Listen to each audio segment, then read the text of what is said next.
Bonjour à tous, il est franco-ivoirien, polytechnicien, ingénieur des mines. Il a travaillé pendant 8 ans chez McKinsey avant d'occuper différentes fonctions ministérielles en Côte d'Ivoire. Revenu dans le privé, il a intégré en 2002 l'équipe dirigeante de l'assureur britannique Aviva avant de rejoindre son concurrent Prudential. Les Échos, Radio Classique et le cabinet Freshfields lui ont décerné hier soir le Grand Prix de l'économie 2013. Bonjour Tidjane Thiam. Vous êtes connu à la City pour être l'un des rares à avoir vu venir la crise de 2008. Vous le confirmez? C'est toujours un peu immodeste de dire ça, mais c'est juste les faits. En fait, il se trouve que quand j'ai quitté Aviva, j'ai démissionné le 21 septembre 2007, et donc mon contrat m'obligeait, puisque j'allais chez un concurrent, à ne pas une clause de non-concurrence, à ne pas travailler pendant 6 mois. Donc effectivement, j'ai passé 6 mois à reprendre le contact avec beaucoup d'amis que j'ai. Et bon, il y avait les signes avant-coureurs, il y avait beaucoup d'inquiétudes quand on parlait aux gens, ils parlaient tous un peu des mêmes déséquilibres, des conditions de crédit, et prix de l'immobilier, etc., etc. Donc je suis arrivé, en fait, à la fin du premier trimestre 2008, et la Prudential venait d'avoir son meilleur trimestre de l'histoire. Donc elle était sur et venait d'avancer en fait des objectifs en disant qu'elle allait les réaliser plus tôt. Et moi, j'étais absolument à l'opposé de ça. Donc, effectivement, j'ai fait figure un peu de Cassandre. Voilà. Ouais. Je prêchais dans le désert, tout le monde disait, enfin, c'est qui ce CFO qu'on a embauché? Vous étiez directeur financier à l'époque. Voilà, qui veut tout bloquer, qui dit non à tout, etc. Et finalement, malheureusement, les faits m'ont donné raison un peu plus tard. Cette crise, on en est sorti aujourd'hui, à vos yeux? Non. Non, les choses vont mieux. Mais il y a encore beaucoup de déséquilibres qui sont structurels et qui ne sont pas résorbés. Donc je dirais que les États-Unis sont dans une bonne position. Ils ont traité leurs problèmes bancaires et ils ont traité leurs problèmes immobiliers. Et bien, je pense. Donc on voit la croissance revenir, on voit des emplois être créés, avec des variations d'un mois à l'autre, mais la tendance est bonne. Je pense que l'Angleterre s'en sort bien aussi, également. L'Asie, en fait, la Chine a fait exactement ce qu'elle voulait, c'est-à-dire un atterrissage en douceur. L'Asie du Sud-Est marche bien, l'Afrique marche bien, très bien même. C'est la zone euro, je pense, qui reste un sujet difficile. Avec quel point de difficulté précisément dans la zone euro? C'est les fameux 3 chiffres d'Angela Merkel. Hein. L'Europe, 7% du PIB de la population mondiale, 25% du PIB mondial, 50% des transferts mondiaux, des transferts sociaux mondiaux. Donc avec 7% de la population mondiale, c'est juste pas soutenable. Donc nécessité de réforme en profondeur du modèle. Réforme en profondeur du modèle. C'est particulièrement vrai pour la France. Depuis Londres, quel regard portez-vous sur notre pays? Écoutez, c'est notre pays, comme vous le dites bien.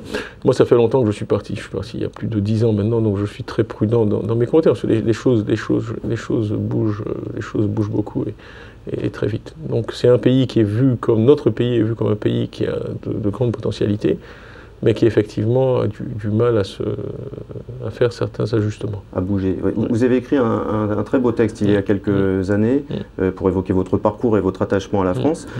Ce texte, vous le concluiez en disant que vous étiez convaincu que la France avait en elle la vitalité, l'énergie et l'inventivité pour rebondir. Vous le pensez toujours aujourd'hui? Toujours. C'est un peu comme ça que j'ai conclu Quand le prix m'a été remis hier, les quelques mots que j'ai prononcés, c'était, je disais que j'ai confiance dans la France. Une des raisons pour lesquelles la France a été une grande nation dans l'histoire, en fait, c'est sa diversité.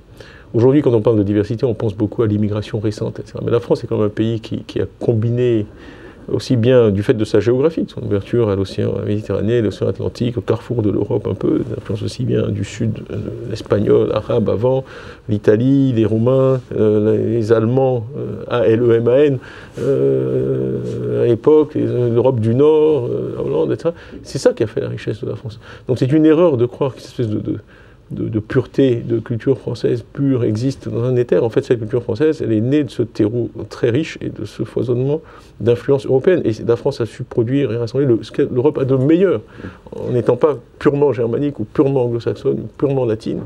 Et ça a donné à ce pays une richesse extraordinaire. C'est ce qui doit être le terreau pour un... Voilà. Pourquoi tourner le dos à une formule qui a si bien réussi? Je veux dire, c'est une question qu'on peut se poser légitimement. Vous parlez de diversité, votre parcours est très emblématique des dysfonctionnements français, des blocages. Parce qu'on est assez sidéré d'apprendre qu'à votre sortie de Polytechnique, vos camarades de promotion avaient des entretiens, recevaient des propositions d'embauche, vous, aucune. C'est réellement ce qui s'est passé? C'est une question qu'il faut poser à ceux qui ne m'ont pas interviewé. Moi, je ne sais pas pourquoi. Ce que je peux observer, c'est que j'avais effectivement un nombre d'entretiens extrêmement réduit. Et ce dont on parle là, ça se passait dans les années 80. Vous avez le sentiment aujourd'hui que les choses ont évolué dans le bon sens? Je pense que oui, je suis sûr que oui. De toute façon, c'est que la logique des nombres fait que des gens comme moi, il doit y en avoir beaucoup plus. Donc j'espère que le système les traite mieux.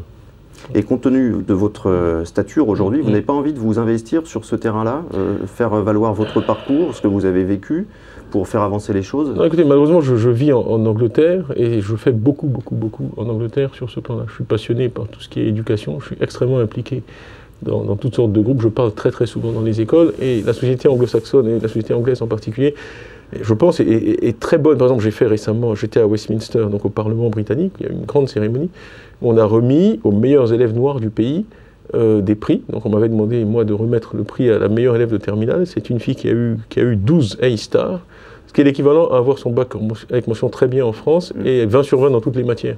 Donc j'ai donné une récompense au meilleur élève en maths du pays, qui était un petit garçon noir. Et c'est très bien, donc je fais beaucoup pour la promotion des minorités en Angleterre. Je supporte quelque chose qui s'appelle le Sutton Trust, qui a été fondé par un Anglais, lui-même d'origine émigrée, qui vient d'Autriche, Peter Lampol, et qui en fait envoie des étudiants défavorisés dans les meilleures universités américaines, Harvard, Yale, MIT, et avec des bourses complètes. Donc il en a envoyé 60 l'an dernier. Donc je suis impliqué dans ça. Il y a énormément de choses qui se font. Et la France aurait beaucoup à apprendre de ce qui se fait sur ce plan-là au Royaume-Uni? Je ne sais vraiment pas assez ce qui se fait ici sur le plan local pour porter un jugement. Ce que je sais, c'est qu'en tout cas en Angleterre, c'est un sujet qui préoccupe, qu'on mesure énormément.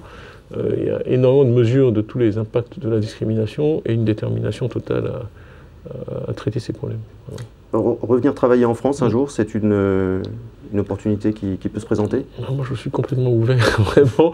Aujourd'hui j'ai un job qui m'occupe beaucoup, qui est de gérer Prudential, qui Dieu merci se porte bien, mais je n'ai absolument aucune exclusive en termes d'avenir. On verra ce que l'avenir amènera. Un mot de business proprement dit, à propos de Prudential. Peu de temps après votre prise de fonction à la tête du groupe, vous avez tenté une offre à 35 milliards sur les actifs asiatiques d'AIG. Une offre qui a été finalement rejetée par vos actionnaires. Vous le regrettez aujourd'hui? Est-ce que je regrette quoi? D'avoir tenté ou d'avoir échoué? De n'avoir pas pu mener à bien cette opération? Non, parce qu'on a beaucoup essayé en Angleterre de m'amener à présenter des excuses pour avoir tenté cette opération, ce que j'ai toujours refusé de faire. Vous avez bien fait, parce que les actifs en question valent aujourd'hui 2 fois plus que... Voilà ce que j'ai dit, et en fait ils valent 2 fois plus sur le papier. Moi j'avais donc AIA, les activités asiatiques de AIG, avec contrôle, comme on dit dans le jargon, à 35 milliards. Aujourd'hui, l'entreprise est cotée à 60. Si vous vouliez l'acheter, il faudrait payer une prime de contrôle de 20 à 30%. Donc vous paieriez 80 milliards. Donc j'avais à 35 quelque chose qu'il faudrait payer 80 milliards pour avoir aujourd'hui. Ce sont vos grands actionnaires qui vous présentent leurs excuses aujourd'hui? Non, j'ai jamais. Non, je ne suis qu'un humble manager. Donc les actionnaires ne présentent pas leurs excuses aux managers. Mais disons que c'est extraordinaire le nombre de gens aujourd'hui qui me disent ah, mais vous savez, c'était vraiment une idée extraordinaire. Moi, j'étais pour, c'est les autres. Donc, je ne rencontre jamais personne qui était contre. Pourtant, une majorité de gens étaient contre. Comme on dit, la défaite est orpheline et la victoire a beaucoup de pères. Voilà. Merci beaucoup, Tidjane Thiam. À bientôt. Merci.